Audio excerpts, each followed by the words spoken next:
இன்னைக்கு வந்து ஏர்போர்ட்ல வந்து திரிஷா வந்து ஏதோ எங்கேயோ வெளியில டிராவல் பண்றது கிளம்பி போறாங்க. விஜயோட வந்ததை பத்தி நீங்க என்ன நினைக்கிறீங்க அப்படின்ற மாதிரி ஒரு கேள்வியை கேட்கும்போது அவங்க பதிலே சொல்லாம அதை கடந்து போறாங்க. ஒரு குற்றவாளி தான் பதிலே சொல்லாம கடந்து போவான். அதாவது வீட்டு விட்டு வெளியில போன்னு விஜய் வந்து சஞ்சயை பார்த்து சொன்னதாகவும் அந்த கோவம் எப்பவுமே இந்த வயசு பசங்களுக்கு பார்த்தீங்கன்னா கோவம் சுள்ளுன்னு வந்துடும். அந்த மாதிரி பார்த்தீங்கன்னா டக்குன்னு வீட்டை விட்டு வெளியில போனவர் தான் இன்னைக்கு வரைக்கும் வீட்டுக்கு திரும்பி வர மாட்டேங்கிறாரு. அப்பாவுமே மயனை கண்டுக்கணுமா இல்லையா? நியாயமா பார்த்தா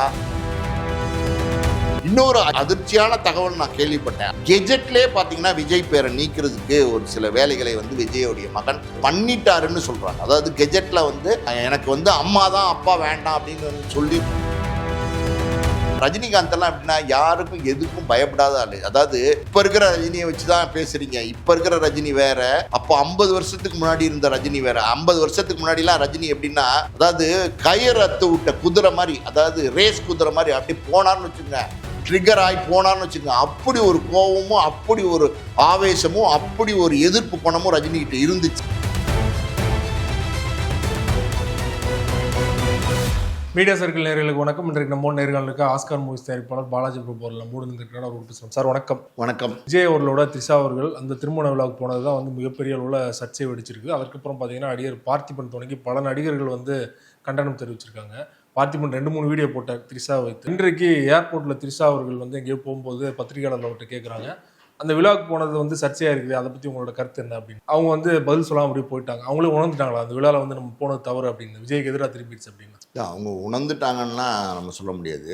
அவங்க உணர்ந்தாங்கன்னா என்ன ஒரு வாரத்துக்கு முன்னாடி உணர மாட்டாங்களா? ஒரு வாரத்துக்கு முன்னாடியே அவங்க போயிருக்கக்கூடாது. அதான் உண்மை. அதாவது விஜயே வந்து இந்த திருமணத்துக்கு ஜோடி போட்டு போகலான்னு சொன்னால் கூட த்ரிஷா வந்து அந்த திருமணத்துக்கு ஜோடி போட்டு போயிருக்கக்கூடாது. நான் வரல அப்படின்றது தான் அவங்க சொல்லியிருக்கணும்.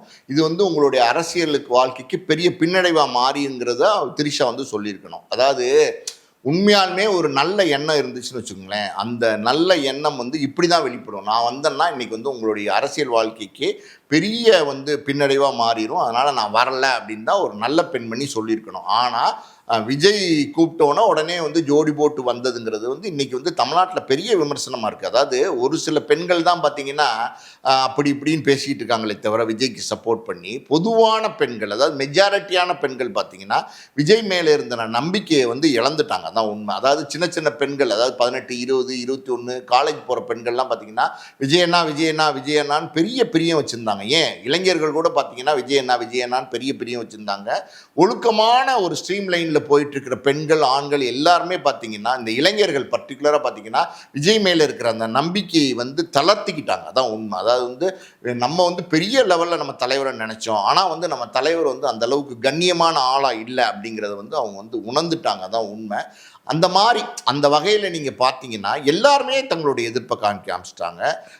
திரைத்துறையினர் வந்து பார்த்தீங்கன்னா பார்த்திபன் வந்து இன்னும் தேவைப்பட்டால் இன்னும் வீடியோ போடுவேன் அப்படின்னு இருக்காரு. குந்தவை மனதில் குந்தவைன்னு ஒரு வீடியோ போட்டார். அது இல்லாமல் தேவைப்பட்டால் இன்னும் அடுத்தடுத்து வீடியோக்கள் போடுவேன்னு சொல்லியிருக்காரு. காரணம் என்னென்னா அவரெல்லாம் வந்து காயப்பட்டார். பார்த்திபன்லாம் அப்படின்னா பல வருடங்களாக வந்து தமிழ் சினிமாவில் வந்து ஒரு முக்கியமான நடிகராக இருக்கார், ஒரு வயது மூத்த நடிகராக இருக்கார், கிட்டத்தட்ட ஒரு 65+ இருக்கார். அவரும் வந்து இந்த தமிழ் சினிமாவில் ஒரு பெரிய ஆளுமை, மிகப்பெரிய வெற்றி படங்களை கொடுத்தாரு. புதிய பாதையெல்லாம் வந்து தமிழ் சினிமாவில் ஒரு புதிய பாதையை உருவாக்குறது தான் சொல்லணும். அந்த அளவுக்கு படங்களை கொடுத்த ஒரு நடிகர் இன்றைக்கும் பார்த்தீங்கன்னா ஒரு பண்பட்ட மனிதராக இருக்கார். அவருடைய பர்சனல் லைஃப்லேயே 1000 பிரச்சனைகள் இருந்தால் கூட ஆனால் எதுவுமே வந்து முறையான வடிகளை தான் அவர் தேடி இருக்காரே தவிர தப்பாக என்றைக்குமே எதுவுமே வந்து பார்த்திபன் பண்ணதில்லை. இது வரைக்கும் பார்த்திபன் மேலே எந்த சர்ச்சையுமே இல்லை. அப்படி இருக்கும்போது அவங்க பார்த்திபனை வந்து ரொம்ப தரந்தாழ்ந்து விமர்சனம் பண்ணிட்டாங்க அப்படின்னு தான் நான் சொல்லுவேன். அந்த விமர்சனங்கள் பார்த்திபன் வந்து மனசை வேதனைப்படுத்திடுச்சு. பார்த்திபனே என்ன சொல்லியிருக்காருன்னா, ஒரு நயினார் நாகேந்திரனை பற்றி எதுவும் சொல்லலை, அதே மாதிரி மன்சூர் அலிகானை பற்றி எதுவும் சொல்லலை. பல பேர் இன்னைக்கு ஊடகங்களில் வந்து த்ரிஷா பற்றி இந்த நிகழ்ச்சியை பற்றி விமர்சனங்கள் சொல்லிட்டு இருக்காங்க. அவங்கள பற்றிலாம் எதுவுமே சொல்லலை. ஆனால் என்னை பற்றி எதுக்கு இவ்வளோ தரந்தாழ்ந்து பேசியிருக்கணும்? இவ்வளோ தரந்தாழ்ந்து அவங்க பேசுவாங்கன்னு சொல்லியிருந்தா தெரிஞ்சிருந்தா நான் அந்த வருத்தம் தெரிவித்த அந்த வீடியோவை நான் வந்து வெளியிட்டிருக்க மாட்டேன் அப்படின்னு வந்து பார்த்திபன் சொல்லியிருக்காரு. கோவப்படுத்திடுச்சு, நியாயமாக கோவப்படுத்திடுச்சு. ஒரு தவறான செயலையும் செஞ்சுட்டு இன்னொருத்தர் வந்து ஒரு வார்த்தை, சும்மா வார்த்தை ஜாலத்துக்காண்டி ஏதோ கேஷுவலாக சொன்னதை அவ்வளோ தூரம் வந்து அவரை தாழ்த்தி பேசினது வந்து பார்த்திபன்லாம் கோவப்படுத்திடுச்சு. அதனால் அதுக்கப்புறம் பார்த்தீங்கன்னா சமுத்திரக்கனி பேசியிருக்காரு, விமல்லாம் பேச ஆரம்பிச்சிட்டார். விமல்லாம் வந்து பார்த்தீங்கன்னா எந்த கணக்கில் கொண்டு வருதுன்னே தெரில. அவரெல்லாம் கூட பார்த்தீங்கன்னா இப்போ இந்த வண்டி யார் வச்சுருக்குதுன்னு தெரில, இதான் எனக்கு வேலையா அப்படின்னு சொல்லி எந்திரிச்சு போறாரு. அந்த அளவுக்கு வந்து விஜய் வந்து தன்னை வந்து கேவலப்படுத்திட்டார். விஜய்க்கு அடிப்படை அறிவு, அடிப்படை புரிதல் வேணும் சார். ஒரு கட்சி தலைவனா இருக்காரு, இவ்வளோ பேர் கோடான கோடி மக்கள் வந்து ஃபாலோ பண்றாங்கன்னும் போது இந்த மாதிரியான ஒரு செயலை, இது ஒரு ஈனத்தனமான, அல்பத்தனமான, ரொம்ப கேவலமான, கண்ணிய குறைவான செயல் தான். நம்ம ஆல்ரெடி நம்ம பேசிட்டு தான் இருக்கோம். இது எல்லாருமே எதிர்ப்பு தெரிவிக்க ஆரம்பிச்சிட்டாங்க. அதுதான் இங்கே ரொம்ப முக்கியம்.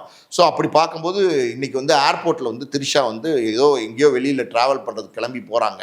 அப்போ அவங்கள வந்து ஊடகவியாளர்கள் வந்து கேள்வி கேட்குறாங்க. இந்த மாதிரி வந்து விஜயோட வந்ததை பற்றி நீங்கள் என்ன நினைக்கிறீங்க அப்படின்ற மாதிரி ஒரு கேள்வி கேட்கும்போது அவங்க பதிலே சொல்லாமல் அதை கடந்து போகிறாங்க. பதிலே சொல்லாமல் கடந்து போகிறாங்க அப்படின்னா அப்போவே நமக்கு வெளிப்படையாக தெரியுது, ஒரு குற்றவாளி தான் பதிலே சொல்லாமல் கடந்து போவான். அதாவது உங்கள் மேலே எந்த தப்புமே இல்லை, நீங்கள் நேர்மையானவர் தான், நீங்கள் செஞ்சது சரிதான் அப்படின்னா ஏதாவது ஒரு 2 வார்த்தையிலையாவது அதுக்கு வந்து பதில் சொல்லிட்டு போயிருக்கலாம். ஆனால் எந்த பதிலுமே சொல்லாமல் கடந்து போகிறதுங்கிறது அது அவங்களுடைய மனசு, அதாவது குத்தமுள்ள மனசு குறுகுதுக்குன்னு சொல்லுவாங்க இல்லையா, அந்த மாதிரி அவங்களுக்கே அது வந்து தப்புன்னு தெரிஞ்சிருக்கும். மற்றபடி வந்து உணர்ந்திருப்பாங்களா அப்படின்னா அவங்களாம் அவ்வளோ சீக்கிரம் உணர மாட்டாங்க. மக்கள் உணர்த்துவாங்க செஞ்சது தப்புன்னு. இன்னொரு பக்கம் விஜய் அவருடைய மகனே வந்து விஜய்கிட்ட பேசலை அப்படிங்கிற மாதிரியான தகவல் வந்துட்டு இருக்க சூழலில் வந்து சிக்மா அப்படிங்கிற படத்தை வந்து இயக்கியிருக்காரு. அந்த பட சம்மந்தப்பட்ட இதுலலாம் அக்ரிமெண்ட்லாம் சைன் போடும்போது பார்த்தீங்கன்னா ஜே இல்லைனா வீண் யூஸ் பண்ணாமல் எஸ் அப்படிங்கிறத யூஸ் பண்ணியிருக்காரு. சங்கீதா சொர்ணலிங்கம் அப்படிங்கிறத அவர் பயன்படுத்திருக்க ஒரு தகவல் வந்திருக்கு. அந்த அளவுக்கு கோவமா இருக்காரா? இல்லை, நிச்சயமாக அந்த கோபம் இருக்க தானே சார் செய்யும். அதாவது வந்து பார்த்தீங்கன்னா ஒரு தோளுக்கு மேலே வளர்ந்த ஒரு தலைமகன், அவர் தான் அந்த வீட்டுக்கு மூத்த பையன். அப்படி இருக்கும்போது அப்பா வந்து தன் தாயாருக்கு அநீதி பண்ணுறாங்க அப்படின்னா அது யாராலையுமே பொறுத்துக்க மாட்டாங்க சார். அது ஆணாகட்டும் பெண்ணாகட்டும் யாருமே அதை விரும்பவும் மாட்டாங்க. தாய்க்கு நடக்கக்கூடிய அநியாயங்கள், அநீதிகள்லாம் பார்த்துட்டு யாருமே பொறுத்துக்க மாட்டாங்க. அந்த அளவுக்கு அதான் சொல்கிறேன்ல, ஒரு பர்வட்டுன்னு சொல்லலாம். அதாவது உங்களுடைய கட்டின மனைவிக்கு உங்களை பிடிக்கல, உங்களோட கட்டின மனைவிக்கு பிடிக்காமல் போகலாம், தப்பாக நம்ம சொல்லலை. அதாவது வந்து இப்போ திருமணங்கள் முடிவே நடக்கிறது இல்லையா, விவகாரத்தே நடக்கிறது இல்லையா அப்படின்னா நிறைய விவகாரத்துகள் நடக்குது. அதெல்லாம் நம்ம ஒன்றும் லட்சக்கணக்கான விவகாரத்து வழக்குகள் வந்து நீதிமன்றங்களில் தேங்கி கிடக்கு, அதெல்லாம் நம்ம சொல்லவே இல்லை. உங்களுக்கு கட்டின மனைவிக்கு பிடிக்கல அப்படின்னு ஏன் அழுத்தமாக நம்ம சொல்கிறோம் அப்படின்னா, நீங்கள் இன்னைக்கு தமிழ்நாட்டு மக்களுக்கு பிடித்த ஒரு ஹீரோவாக இருக்கீங்க, ஒரு தலைவனாக இருக்கீங்க. ஆனால் நான் இங்கே ரொம்ப ரொம்ப முக்கியமாக சொல்கிற பாயிண்ட்டை நல்லா தெளிவாக புரிஞ்சுங்க. தமிழ்நாட்டு மக்களுக்கு, கோடான கோடி மக்களுக்கு பிடித்த ஒரு ஹீரோவாக இருக்கீங்க, ஒரு தலைவனாக இருக்கீங்க. அப்படிப்பட்ட தலைவனாக ஹீரோவாக இருக்கிற உங்களை உங்கள் வீட்டில் இருக்கிற மனைவி விரும்பலை அப்படின்னா அந்த அளவுக்கு நீங்கள் மனைவியோடைய மனசை வந்து வேதனைப்படுத்திருக்கிறீங்க, துன்பப்படுத்திருக்கிறீங்க, காயப்படுத்திருக்கீங்க. இதுதான் உண்மை. இதெல்லாம் நம்ம ஆல்ரெடி பேசிட்டோம். ஆனாலும் பார்த்தீங்கன்னா இதெல்லாம் எந்த மகனும் வந்து பொறுத்துக்கிட்டு இருக்க மாட்டான். தாய்க்கு வந்து அநீதி நடக்குது அப்படின்னா அதை யாராலையும் வந்து மன்னிக்கிறதுக்கு மனசு வராது. இன்னொரு பக்கம் பார்த்தீங்கன்னா விஜய்க்கே வந்து சஞ்சய்க்கும் விஜய்க்குமே நேரடியாக நிறைய மோதல்கள் நடந்திருக்கதா ஒரு தகவல் இருக்குது. அப்பாவுக்கும் மகனுக்கும் நேரடியாகவே சில மோதல்கள் நடந்ததாகவும், வீட்டு விட்டு வெளியில் போன்னு விஜய் வந்து சஞ்சயை பார்த்து சொன்னதாகவும், அந்த கோவம் எப்போவுமே இந்த வயசு பசங்களுக்கு பார்த்தீங்கன்னா கோவம் சுள்ளுன்னு வந்துடும். அந்த மாதிரி பார்த்தீங்கன்னா டக்குன்னு வீட்டை விட்டு வெளியில் போனவர் தான் இன்னைக்கு வரைக்கும் வீட்டுக்கு திரும்பி வர மாட்டேங்கிறாரு. அப்பாவுமே மகனை கண்டுக்கணுமா இல்லையா? நியாயமாக பார்த்தா சரி, ஒரு பையன் கோவிச்சுட்டு வீட்டை விட்டு வெளில போயிட்டாரு. அப்பா ஃபோன் பண்ணிட்டே என்ன பிரச்சனை, எதாக இருந்தாலும் வீட்டுக்கு வா, என்ன ஏன் போய் வெளியில் வேறு ஃப்ளாட்டில் தங்கியிருக்க, என்ன வீடு இல்லையா, வாசல் இல்லையா, வா வீட்டுக்கு அப்படின்னு கூப்பிட்டா நிச்சயமாக பையன் வந்து அப்பா அப்படி ஒரு வார்த்தை கூப்பிட்டா நிச்சயம் எந்த பையனும் வரலைன்னு சொல்ல மாட்டான். சரிப்பா நான் வரேன்னு சொல்லி வந்துடுவான். அப்படி கோபமாக இருந்தால் கூட 1-2 தடவை திருப்பி கூப்பிட்டா நிச்சயமாக வீட்டுக்கு போயிடுவான். ஆனால் விஜயும் வந்து மகனை கூப்பிடல, மகனும் வந்து பார்த்திங்கன்னா விஜயை வெறுக்க ஆரம்பிச்சிட்டாரு. அதான் உண்மை. தாய்க்கு நடக்கிற அநியாயங்களை பார்த்து வெறுக்க ஆரம்பிச்சிட்டாரு. அவர் வந்து இப்போ நீங்கள் சொன்ன மாதிரி பார்த்தீங்கன்னா சிக்மா படத்தில் அவர் வந்து ஜெய்சன் சஞ்சய் எஸ் அப்படின்னு போட ஆரம்பிச்சிட்டார். பேருக்கு அப்புறம் எஸ்ன்னு போட ஆரம்பிச்சார். எஸ்ங்கிறது சங்கீதா, ஜேசன் சஞ்சய் எஸ்ங்கிறது வந்து அவருடைய பேங்க் சிக்னேச்சர் பண்ணுவாங்கள்ல செக் புக்கில், அதுலேயும் பார்த்தீங்கன்னா ஜேசன் சஞ்சய் எஸ்ன்னு தான் போட ஆரம்பிச்சிட்டாரு. இன்னொரு அதிர்ச்சியான தகவல் நான் கேள்விப்பட்டேன். அது உண்மையாக பொய்யான்னு நமக்கு இன்னும் சரியாக தெரியல. அந்த தகவல்கள் உண்மைதானான்றதை நான் விசாரிச்சுக்கிட்டு இருக்கேன். அது என்ன அப்படின்னா, கெஜெட்லேயே பார்த்தீங்கன்னா விஜய் பேரை நீக்கிறதுக்கு ஒரு சில வேலைகளை வந்து விஜயோடைய மகன் பண்ணிட்டாருன்னு சொல்கிறாங்க. அதாவது கெஜெட்டில் வந்து எனக்கு வந்து அம்மா தான் அப்பா வேண்டாம் அப்படின்னு சொல்லி நீங்கள் கேட்டிங்கன்னா நீக்கிக்கலாம். அந்த மாதிரி நீக்கிறதுக்கு வந்து கெஜெட்லேயே விஜயோட பேர் வேண்டாம் அப்படின்னு நினைக்கிறாருன்னு சொல்லி ஒரு தகவல் இருக்குது. அது உண்மையானு தெரில. கூடிய சீக்கிரம் அதை பற்றின ஒரு ஊர்ஜிதமான தகவல் வரும். என்ன சொல்கிறேன்னா, நீங்கள் யாருக்கு வேணாலும் ஹீரோவாக இருக்கலாம் சார், ஆனால் உங்கள் பையனுக்கு தான் முதல் ஹீரோவாக இருக்கணும், அது உங்கள் பொண்ணுக்கு தான் முதல் ஹீரோவாக இருக்கணும்.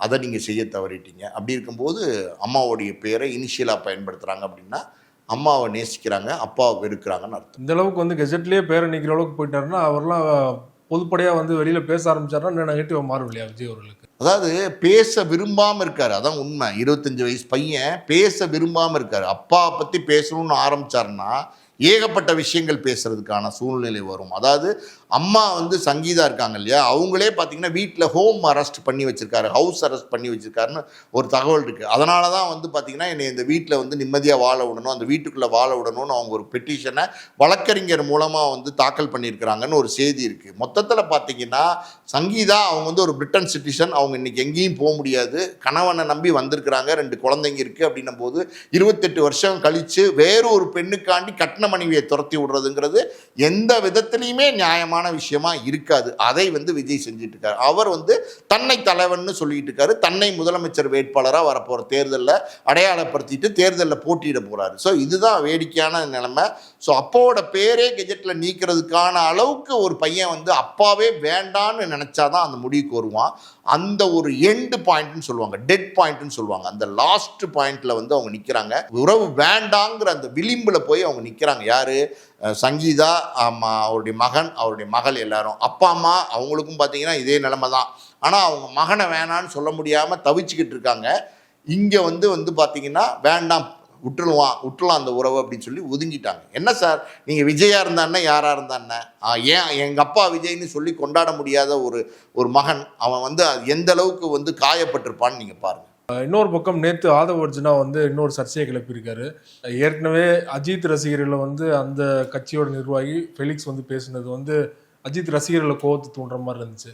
சில நடிகர்கள்லாம் இருக்காங்க, கார் ரேசிங் போயிடுறாங்க, ஆனால் நம்ம தலைவர் அப்படி இல்லை, நாட்டுக்காக வந்து மக்களுக்காக வந்து நடிக்க வந்திருக்காருனாரு. இப்போ அஜித் ரசிகர்கள் கோவம் பண்ணாங்க. நேற்று ஆதவ் அர்ஜுனா பேசும்போது வந்து ரஜினி அவர்களை சீன்ற மாதிரி வந்து ரஜினி அவர்களுக்கு மன வலிமை இல்லை, விஜய் அவர்களுக்கு இருக்கிற மாதிரி, திமுக மிரட்டினால தான் கட்சி ஆரம்பிக்கல அப்படின்னு அவர் போகிற போக்கில் ஒரு முன்னூத்தி போட்டார். ரஜினி ரசிகர்கள், அஜித் ரசிகர்கள் 2 பேருமே விஜய்க்கு எதிராக திருப்பி இருக்காங்க. இதை எப்படி எடுத்துக்கிறது? இல்லை, ஆதவ் அர்ஜுனா வந்து பார்த்தீங்கன்னா நம்ம எந்த லிஸ்ட்டில் எடுத்துக்கிறதுன்னு தெரியல. துப்பாக்கின்னு ஒரு படம் வந்துச்சுல, விஜயோட படம், அதில் பார்த்தீங்கன்னா ஸ்லீப்பர் செல்லுன்னு சொல்லுவாங்கள்ல, அந்த மாதிரி ஸ்லீப்பர் செல் ஆதவ் அர்ஜுனா அப்படிங்கிற மாதிரி ஒரு சந்தேகங்கள் இருக்குது.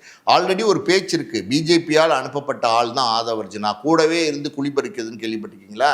அந்த மாதிரி கூடவே இருந்து குளிபறிக்கிற வேலையை பண்ணிட்டு இருக்காருன்னு நினைக்கிறேன். இன்றைக்கி தமிழ்நாட்டில் பார்த்தீங்கன்னா அஜித்துக்கு ஒரு மிகப்பெரிய செல்வாக்கு இருக்குது, மிகப்பெரிய ரசிகர்கள் கூட்டம் இருக்குது. அதே மாதிரி ரஜினிக்கு ஒரு மிகப்பெரிய செல்வாக்கு இருக்கு, மிகப்பெரிய ரசிகர்கள் கூட்டம் இருக்கு. அஜித் ரசிகர்கள் ரஜினி 2 பேருமே பார்த்தீங்கன்னா இன்னைக்கு ரொம்ப பண்பட்ட நடிகர்களாக இருக்காங்க சார். ரொம்ப, அதாவது ரஜினி அவர் வயசு முதிர்வு, அந்த வயசின் முதிர்வா ஒரு பண்பு அவருக்கு வந்துருச்சு. அஜித் வந்து பார்த்தீங்கன்னா அதில் 20 வயசுக்கு மேலே ரஜினியோட கம்மியான ஒரு இளைஞர், ஆனால் அவருமே பார்த்தீங்கன்னா இன்னைக்கு ஒரு பண்பட்ட ஒரு இளைஞராக இருக்கார். அஜித்தை பொறுத்த வரைக்கும் பார்த்தீங்கன்னா எங்கே எப்படி எந்த கூட்டத்துக்கு போனாலும் அவர் ரசிகர்களை கட்டுப்பாட்டுக்குள்ளே கொண்டு வராரு, ரசிகர்களை வழி நடத்துறாரு. இதை செய்யாதீங்க, இதை செய்யக்கூடாதுன்னு தைரியமாக சொல்கிறார். அந்த தைரியம் வந்து அஜித்துக்கு இருக்குது. அந்த ஒரு சமுதாயத்தை வழி நடத்துகிற தகுதியும் அந்த நேர்மையும் வந்து அஜித்துட்டு இருக்குது.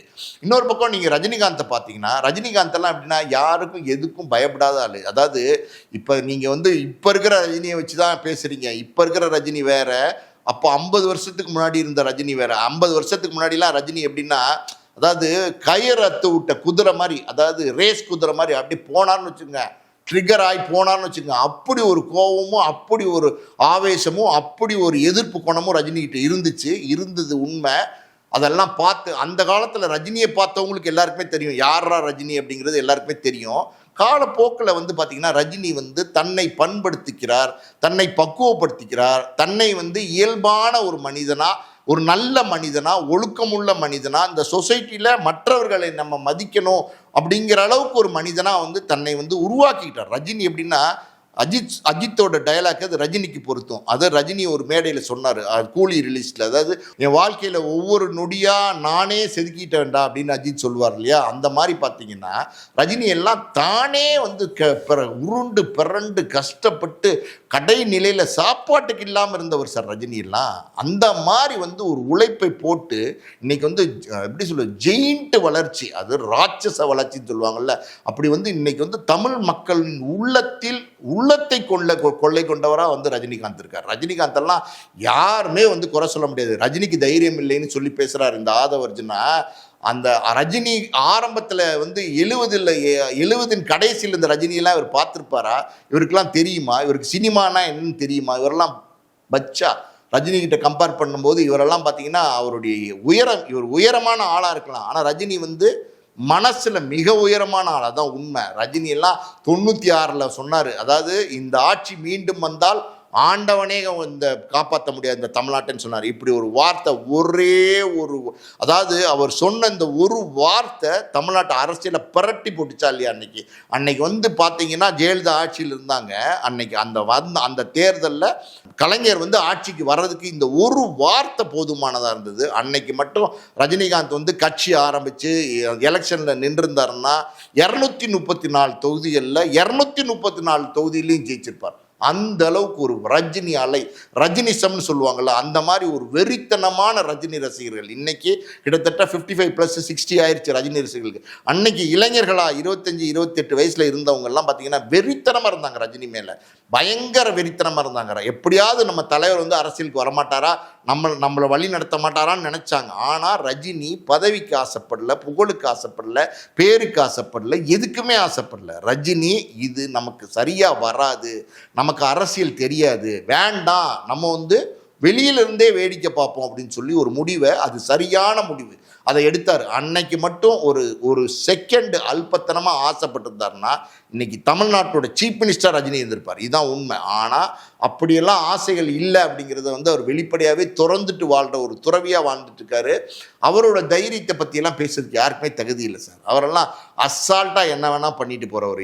75 வயசில் இப்படி ஒரு கரிஷ்மாவோட, இப்படி ஒரு அழகோட, இப்படி ஒரு ஆண்மையோட ஒரு நடிகன் இந்திய அளவில் இருக்காரா சார்? நீங்கள் சொல்லுங்கள், இந்திய அளவில் இருக்காரா? அதாவது நடிக்கிறாங்க, ஆனால் பார்த்தீங்கன்னா இன்னைக்கும் ஹீரோ, இன்னைக்கும் மாசு, இன்னைக்கும் க்ரௌடு, இன்னைக்கும் ரஜினி வந்தால் கிளாப்பு, அப்ளஸ், விசிலு பறக்குது தியேட்டரில். எப்படி? அது ரஜினி அப்படின்னா அது ரஜினி தான். அந்த ரஜினி யாராலையும் நெருங்க முடியாது, ரஜினியோட தைரியத்தையும் யாராலையும் நெருங்க முடியாது. ரஜினியை பற்றி தெரியாதவங்க, ரஜினியை பற்றி சரித்திரம் தெரியாதவங்க பேசுவாங்க இந்த வார்த்தையில். ஆனால் ரஜினினா அது மாஸ் அப்படிங்கிறத படத்தில் மட்டும் இல்லை, நிஜத்துலேயும் நிரூபிக்கிறவர் தான் ரஜினி. ஆதவர்ஜுனா பேசுகிறதுல ரஜினி வந்து எப்படின்னா ஒரு காமிக் நகைச்சுவையாக தான் பார்த்து கடந்து போவார். ஆதவர்ஜுனா ரொம்ப பேசுகிறாரு. தமிழ்நாட்டினுடைய முதலமைச்சரை முட்டாள் அப்படின்னு சொல்கிறாரு. இதெல்லாம் வந்து ரொம்ப தப்பான வார்த்தை. இதுக்கெல்லாம் அவர் நாளைக்கு பதில் சொல்ல வேண்டியிருக்கும். நிச்சயமாக பதில் சொல்கிற ஒரு காலம் வரும். ரொம்ப நன்றி சார். விஜய் தொடர்பாக பல்வேறு விஷயங்களோட பகிர்ந்து கொண்டீங்க. மிக்க நன்றி. நன்றி.